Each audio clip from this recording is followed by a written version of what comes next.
തക്കാളിയും ഉള്ളിയും പിന്നെ ഇഞ്ചി വെളുത്തുള്ളിയും കുറച്ച് കുത്തി ഇതാക്കിയത് ഇതെനിക്ക് ഇടാൻ മറന്നിട്ടുണ്ടായിരുന്നു. അപ്പോൾ രണ്ടാമത് ഇട്ട പിന്നെ വിസിൽ വന്നാൽ അയക്കാൻ കഴിയാതാണ് കുക്കർ.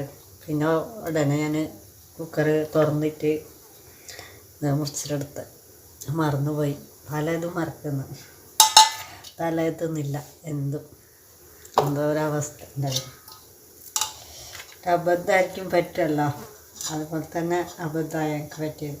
എല്ലാം ഇട്ട് തക്കാളി ഉള്ളി ഇട്ടിട്ട് ഇഞ്ചിയും വെളുത്തുള്ളി ഇട്ടിട്ടില്ല. അങ്ങനെ ഇപ്പം ഞാൻ അപ്പോൾ ചെറുങ്ങ ബന്ധിട്ടുണ്ട്. കുക്കറിൽ നിന്ന് ചട്ടിയിലേക്ക് മാറ്റി അപ്പം അരച്ച അരപ്പ് കൊണ്ടുവന്നിട്ട് ഒഴിച്ചിട്ട് തിളപ്പിക്കണം.